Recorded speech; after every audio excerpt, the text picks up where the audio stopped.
믿음만이 우리의 삶의 현장에서 만나는 모든 문제의 유일한 해결책이라고 하십니다. 이러한 제목으로 하나님의 말씀을 선포하겠습니다. 하나님의 말씀이 선포될 때에 선포되는 말씀을 통하여서 은혜 받는 복된 시간이 되시기를 간절히 소망합니다. 우리는 지난 주일에 창세기 37장 1절로 4절에 기록된 말씀으로 약속된 축복의 자리를 지키라고 하시는 말씀을 들으면서 그렇게 살기를 다짐하고 결단하며 아멘으로 화답을 했습니다. 그렇다면 지난 한 주간 동안도 정말로 저와 여러분들이 약속된 축복의 자리를 지켜 살으셨는지요? 이 세상을 살면서 하나님이 약속하신 그 축복의 자리를 우리가 온전히 지키며 살아간다고 하는 것은 결코 쉬운 일은 아닙니다. 그러나 그럼에도 불구하고 우리는 약속된 축복의 자리에 머물러야 하는 것입니다. 왜냐하면 그 약속된 축복의 자리를 떠나서는 결코 하나님의 약속된 그 축복을 받아 누릴 수가 없기 때문입니다. 그러므로 어떤 어려움이 있더라도 약속된 축복의 자리를 끝까지 지켜서 하나님이 저와 여러분에게 주신 약속의 축복을 받아 누리는 복된 성도 여러분들이 다 될 수 있기를 주님의 이름으로 축복합니다. 오늘 말씀의 배경은 예수님의 은혜와 축복과는 전혀 관계가 없을 것 같은 이방인의 땅인 두로와 시돈 지방에서 만난 가나안 여자의 큰 믿음입니다. 예수님이 갈릴리에서 복음을 전파하시며 가르치실 때에 예루살렘에서 내려온 종교 지도자, 즉 바리새인과 서기관들이 있었는데 그들의 신앙이 잘못되어서 예수님이 그들을 책망하셨고 또 제자들에게는 어떻게 사는 것이 참 거룩함의 삶을 살아가는 것인가를 가르쳐 주셨습니다. 그 후에 예수님이 이방인의 땅인 두로와 시돈 지방으로 가셨습니다. 예수님이 이방인의 지역인 두로와 시돈 지방으로 가신 이유는 표면적으로 나타나는 것은 좀 조용한 곳에 가셔서 쉬고 싶으셨기 때문입니다. 그러나 예수님은 일찍이 제자들에게 말씀하시기를 이방인의 길로 가지 말라고 말씀하셨고 오늘 본문에도 보면 예수님이 스스로 이스라엘 집에 잃어버린 양 외에는 다른 데로 보내심을 받지 않았다라고 말씀하시고 있습니다. 그런 예수님이 왜 이방인의 마을로 가셨을까요? 예수님이 평안히 쉬실 만한 자리가 이방인의 땅 밖에는 없었을까요? 예수님이 그곳에 가셔도 결코 쉬실 수가 없다는 사실을 모르고 가셨을까요? 아닙니다. 예수님은 단순히 쉴 곳을 찾아서 이방인의 땅으로 가신 것이 아니라는 것입니다. 그곳에는 하나님을 믿는다고 하면서도 믿음이 없는 바리새인이나 서기관과는 아주 다른 특별한 믿음을 가진 한 여자가 있었기 때문입니다. 여러분, 예수님이 원하시는 사람은 권력을 가진 사람이나 재물을 가진 사람이나 명예를 가진 사람이 아니라 믿음을 소유한 사람을 원하시는 줄로 믿으시기 바랍니다. 물질이나 권력이나 명예가 사람을 구원하는 것이 아니라 믿음만이 사람을 구원하고 믿음만이 문제를 해결할 수 있기 때문인 줄로 믿으시기 바랍니다. 오늘날 저와 여러분에게 필요한 것도 바로 이 믿음입니다. 오늘도 주님은 우리에게 이 믿음만이 유일한 생명의 길임을 분명하고 확실하게 가르쳐 주시려고 이 시간도 세 가지 은혜의 말씀을 주십니다. 첫째로 믿음은 환경을 초월하는 것이라고 하십니다. 마태복음 15장 22절에 예수님께서 마태를 통하여 이렇게 말씀하십니다. 가난한 여자 하나가 그 지경에서 나와서 소리질러 이르되 주 다윗의 자손이여 나를 불쌍히 여기소서 내 딸이 흉악하게 귀신 들렸나이다 하되 아멘. 예수님이 이방인의 땅인 두로와 시돈 지방에 가신 것 이것은 평범한 일이 아닙니다. 그러나 이방인 여자가 유대인인 남자 예수님을 찾아 나왔다고 하는 것은 더 큰 일이 아닐 수가 없습니다. 당시의 유대인은 이방인들을 상종하지 않았습니다. 역시 이방인들도 유대인들과 상종하지를 않았던 것이죠. 더욱이 그는 가나안 여자입니다. 역사적으로 가나안 여자는 이스라엘 사람들에게 멸시를 당하며 죽임을 당하고 쫓겨났던 사람들입니다. 가나안 여자의 입장에서 유대인은 철천지 원수와 같은 사람입니다. 결코 그들을 생각하고 싶지도 않고 그들을 만나고도 싶지 않은 사람들입니다. 그런 유대인을 찾아가는 것 결코 쉬운 일이 아닙니다. 죽으면 죽었지 유대인에게 무엇을 부탁한다는 것 상상할 수도 없는 일인 것입니다. 그래서 오늘 본문 말씀에 보면은 원어상어로는 22절에 보라 가나안 여자 하나가 그 지경에서 나왔다라고 말씀하고 있는 것이죠. 보라, 깜짝 놀랄 만한 일이 생겼다는 것입니다. 가나안 여자가 예수님을 찾아온 것, 그것은 아무도 예상하지 못한 깜짝 놀랄 만한 일이라는 것입니다. 그래서 예수님을 찾아온 가나안 여자를 보고 예수님도 놀랐고 제자들도 놀랐던 것입니다. 그런데 더 깜짝 놀랄 일은 가나안 여자가 예수님을 향하여 주 다윗의 자손이라고 고백했다는 것입니다. 가나안 사람은 자기들의 신인 바알과 아세라를 섬기는 사람들입니다. 바알과 아세라가 자기들에게 풍요를 주고 번성을 준다고 믿고 있는 사람들입니다. 그런데 예수님을 주라고 고백합니다. 예수님을 주라고 고백하는 것은 자신은 예수님의 종이며 예수님이 자신의 생사 여탈권을 가지신 주인이라는 고백입니다. 뿐만 아니라 예수님을 신적인 존재로 인정하는 고백입니다. 또한 다윗의 자손이라는 말은 예언된 메시아로 고백하는 것입니다. 유대인들 중에 하나님을 가장 잘 믿는다고 하는 바리사인이나 서기관들도 가지지 못한 예수님에 대한 바르고 확실한 신앙을 가지고 있는 것입니다. 가나안 여자가 가진 예수님에 대한 그 믿음은 흔들림이 없는 확고한 믿음입니다. 그러나 가나안 여자가 가야 할 그 믿음의 길은 힘들고 어려운 길입니다. 그가 가는 믿음의 길은 많은 장애물들과 방해가 있습니다. 가나안 여자가 그 지경에서 나왔다고 하는 말씀은 멀리서부터 예수님이 계신 곳까지 찾아 나왔다는 말입니다. 먼 거리에도 불구하고 딸의 병을 고칠 수 있는 유일한 방법은 예수님을 의지하는 길밖에 없다는 확신을 가지고 나온 줄로 믿으시기 바랍니다. 사랑하는 광역교회 성도 여러분, 우리들도 예수님을 구주로 고백하는 믿음을 가지고 있는 사람들입니다. 그러면서 여러 가지 장애물로 인하여 때로는 믿음의 길로 가지 못하고 있습니다. 은혜의 자리, 축복의 자리가 멀다고 못 갈 때도 있습니다. 때로는 시간이 없고 돈이 없다고 못 갈 때도 있습니다. 때로는 사람들의 시선을 의식해서 못 갈 때도 있습니다. 몸도 마음도 피곤하다고 못 갈 때도 있고요. 여러 가지 환경을 이유로 믿음의 자리로 나아가지 못하는 경우가 너무나도 많이 있다고 하는 것입니다. 그러나 오늘 가나안 여인은 환경을 초월하여 믿음의 자리로 나아갔습니다. 유대인과 가나안 사람이라고 하는 가까이 할 수 없는 민족의 벽을 초월하여 나아갔습니다. 조상대대로 섬기던 민족의 신을 버리고 예수님을 신으로 고백하며 나갔습니다. 멀고 먼 거리에도 불구하고 시간을 투자해서 찾아 나왔습니다. 딸이 귀신 들렸다는 정말로 감추고 싶은 허물을 가지고 나왔습니다.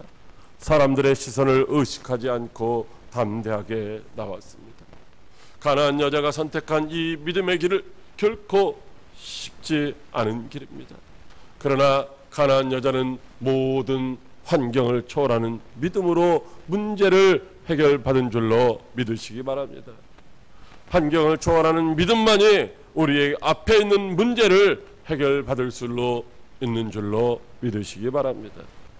그러므로 저와 여러분들이 가야 할 믿음의 길을 가로막고 있는 여러 가지 장애물들을 초월하여서 예수님 앞에 나와서 부르짖어 기도하다가 해결받고 하나님 앞에 영광을 돌릴 수 있는 저와 여러분들이 다 되시기를 주님의 이름으로 축복합니다. 둘째로 믿음은 끝까지 신뢰하는 것이라고 하십니다. 마태복음 15장 26절에 예수님께서 마태를 통하여 이렇게 말씀하십니다. 대답하여 이르시되 자녀의 떡을 취하여 개들에게 던짐이 마땅하지 아니라. 아멘. 가난한 여자는 자신 앞에 가로막혀 있는 환경의 장애물들을 극복하고 예수님께 나와서 자신을 불쌍히 여겨달라고 간청하고 있습니다. 왜냐하면 자신의 딸이 귀신에 들려 있기 때문입니다. 여기 불쌍히 여겨달라는 말은 여러 번 반복해서 계속적으로 불쌍히 여겨달라는 말이 아니라 딱 한 번만 자신을 불쌍히 여겨달라는 호소입니다. 한 번만 불쌍히 여기시면 자신의 모든 문제가 해결될 것이라고 하는 그런 믿음의 고백인 것입니다. 또한 딸을 불쌍히 여겨달라고 하지 않고 나를 불쌍히 여겨달라고 하였습니다. 이 말은 자신을 불쌍히 여기시면 자신과 관련되어 있는 모든 문제까지도 해결받을 수 있다고 하는 시간과 공간을 초월하는 믿음의 고백인 줄로 믿으시기 바랍니다. 그런데 그런 훌륭한 믿음의 고백 있음에도 불구하고 예수님의 반응이 신통치가 않습니다. 아무런 반응도 없이 무관심으로 일관하십니다. 제자들이 가난한 여인이 귀찮게 하니 얼른 해결해서 보내시면 좋겠다고 하는 의견을 제시했지만 나는 이스라엘의 집에 잃어버린 양 외에 다른 데로 보내심을 받지 아니하였노라고 민족적 열등감을 갖게 하는 차별적인 말씀을 하시는 것입니다. 그래도 참고 예수님께 절하며 나를 도와달라고 간청합니다. 여기 가난한 여자가 예수님께 절했다는 말은 한 번만 절했다는 말이 아닙니다. 계속적으로 반복적으로 절을 하는 것이고 도와달라고 하는 이 말은 정말로 위험에 빠져 있는 사람이 울부짖으면서 하는 그 소리를 듣고 제발 빨리 달려와서 나를 구원해 달라고 하는 말씀입니다. 가난한 여자는 자신의 다급함과 도움의 절실함을 울부짖음을 통하여 나타내며 예수님의 자비하신 은총을 간구했던 것입니다. 예수님의 무관심과 차별에도 불구하고 변함없는 믿음으로 주님 곁을 떠나지를 않았습니다. 그러나 그가 기대했던 것과는 정반대로 더 큰 멸시와 천대를 받게 되었습니다. 자신의 간절한 간청에도 불구하고 예수님은 자녀의 떡을 취하여 개들에게 던짐이 마땅하지 아니하다라고 말씀을 하십니다. 가난한 여자는 사람이 아닌 개 취급을 받았습니다. 얼마나 무시당하고 멸시당하는 말입니까? 이쯤 되면 욕하고 돌아서지 않겠습니까? 욥의 아내도 고난당하는 남편 욥에게 당신 하나님을 욕하고 죽으라고 말하지 않았습니까? 이것이 일반적인 사람들의 생각이고 행동일 수가 있다고 하는 것입니다. 그러나 오늘 본문에 소개되고 있는 이 가난한 여자는 절망하지도 포기하지도 않았습니다. 예수님을 삶의 주인이며 자신을 온전하게 하시는 분으로 끝까지 믿고 신뢰했습니다. 오히려 자신을 개라고 하시는 예수님의 말씀이 옳다고 하면서 다만 개들도 제 주인의 상에서 떨어지는 부스러기를 먹으니 개들에게 주는 그 부스러기 은혜라도 내게 주시라고 간청을 했던 것입니다. 사랑하는 광역교회 성도 여러분, 저와 여러분에게 결코 믿음이 없는 것은 아닙니다. 때로는 우리도 환경을 초월하는 믿음을 가지고 있습니다. 그러나 문제는 끝까지 믿음을 지키지 못할 때가 많다는 것입니다. 때로는 자존심 때문에 믿음의 자리에서 이탈하는 경우도 있습니다. 세상 일로 바쁘고 또 물질적인 문제로 인해서 믿음의 자리, 축복의 자리를 이탈하는 경우가 많다는 것입니다. 예수님을 신뢰하지만 끝까지 믿음의 자리를 지키지 못하는 경우가 많습니다. 그러나 오늘 가난한 여자는 멸시받고 천대를 당하는 그 순간에도 자존심을 앞세우지 않고 믿음으로 인내하며 간절하게 간구하다가 응답받고 문제를 해결받은 줄로 믿으시기 바랍니다. 그러므로 저와 여러분들도 환경을 초월하며 흔들리지 않는 믿음으로 끝까지 인내하며 부르짖어 간구하다가 저와 여러분의 앞에 있는 태산 같은 문제라도 해결받고 응답받는 축복의 주인공들이 다 될 수 있기를 주님의 이름으로 축복합니다. 셋째로 믿음만큼 이루어진다고 하십니다. 마태복음 15장 28절에 예수님께서 마태를 통하여 이렇게 말씀하십니다. 이에 예수께서 대답하여 이르시되 여자여 내 믿음이 크도다 내 소원대로 되리라 하시니 그때로부터 그의 딸이 나으니라. 아멘. 가나안 여자는 환경을 초월하는 믿음으로 예수님께 나왔습니다. 가나안 여자는 예수님을 끝까지 신뢰하는 믿음으로 나왔습니다. 그 결과 귀신 들린 딸이 나음을 입은 줄로 믿으시기 바랍니다. 예수님이 어떤 분이십니까? 예수님은 은혜로우시며 자비로우시며 우리를 위하여 십자가에서 물과 피를 아낌없이 다 쏟아 주신 분이십니다. 그런 예수님이 가나안 여자가 간청할 때 왜 무관심하셨을까요? 왜 그를 무시하고 차별하며 거절하셨을까요? 왜 경멸하며 멸시하셨을까요? 왜 처음부터 응답해 주지 아니하셨을까요? 그것은 그 여인의 믿음을 제자들에게 보여주시기 위함인 줄로 믿으시기 바랍니다. 믿음의 사람인 바리새인과 서기관들은 하나님의 말씀을 멸시하였습니다. 하나님이 보내신 구원자 예수 그리스도를 멸시하고 박대하였습니다. 그러나 가나안 여인은 환경을 초월하며 끝까지 포기하지 않고 예수님을 구주로 신뢰하는 믿음을 가지고 있었던 것입니다. 그래서 예수님은 제자들에게 그 가나안 여자의 믿음을 보여주고 싶으셨던 것입니다. 예수님이 떠나신 후에 이 제약된 세상 가운데서 복음을 전해야 할 제자들도 가나안 여자와 같은 그 큰 믿음을 본받기를 원하셨던 줄로 믿으시기 바랍니다. 물론 가나안 여자의 믿음을 시험하신 부분도 있을 것입니다. 그러나 예수님이 가나안 여자의 믿음을 몰라서 그에게 그렇게 행하신 것은 아닙니다. 만약 가나안 여자의 그 믿음이 부족해서 중간에 포기하고 돌아갔더라면 한 영혼을 실족하게 하는 것이기 때문입니다. 물론 하나님이 성도들의 믿음을 얼마나 되는지 시험하실 때도 있습니다. 하나님은 아브라함의 믿음을 시험하시려고 독자 이삭을 번제로 드리라고도 말씀하셨습니다. 그리고 창세기 22장 12절에 내가 내 아들 내 독자까지도 내게 아끼지 아니하였으니 내가 이제야 내가 하나님을 경외하는 줄을 알았다고 말씀하십니다. 그렇다면 하나님이 왜 믿음을 시험하실까요? 그것은 믿음만큼 응답하시기 위함인 줄로 믿으시기 바랍니다. 예수님은 가나안 여자에게 딸의 귀신 들린 문제만큼 큰 믿음을 요구하신 것입니다. 예수님이 그 여자의 딸에게 들린 귀신을 쫓아내실 수 없는 것이 아니라 그가 가진 적은 믿음으로는 결코 자기의 소원을 이룰 수가 없었기 때문입니다. 베드로도 믿음을 가지고 바다에 뛰어내렸지만 바람과 파도라는 환경을 초월하지 못하는 작은 믿음으로 인하여서 물에 빠져 들어갔던 것입니다. 여러분, 주님은 우리에게 심은 대로 거두게 하신다고 말씀하시고 있습니다. 그런데 어떤 사람에게는 30배로, 어떤 사람에게는 60배로, 어떤 사람에게는 100배로 축복하신다고 말씀하시고 있습니다. 왜 동일하게 축복하지 아니하시고 차이를 두셨을까요? 여러분, 그것은 그 사람의 믿음의 분량만큼 축복하시는 말씀인 줄로 믿으시기 바랍니다. 예수님은 가나안 여자의 큰 믿음을 보시고 그의 소원대로 되라고 하셨습니다. 그러자 곧 그의 딸이 낳았던 것입니다. 가나안 여자는 자신의 큰 믿음으로 귀신 들린 딸의 문제를 해결받았습니다.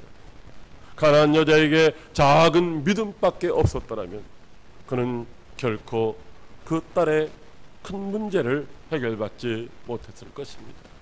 여러분, 우리도 무슨 문제 앞에 있든지 그 본인의 믿음만큼 해결받게 되는 줄로 믿으시기 바랍니다. 사랑하는 광역교회 성도 여러분, 작은 믿음으로 실패하지 마시기를 바랍니다. 환경을 초월하는 큰 믿음을 소유하시기를 바랍니다. 끝까지 신뢰하는 큰 믿음으로 간구하시기를 바랍니다. 그리하여 믿음대로 응답받고 구하는 모든 소원들을 다 이룰 수 있는 복된 성도 여러분들이 다 되시기를 주님의 이름으로 축복합니다. 기도하겠습니다.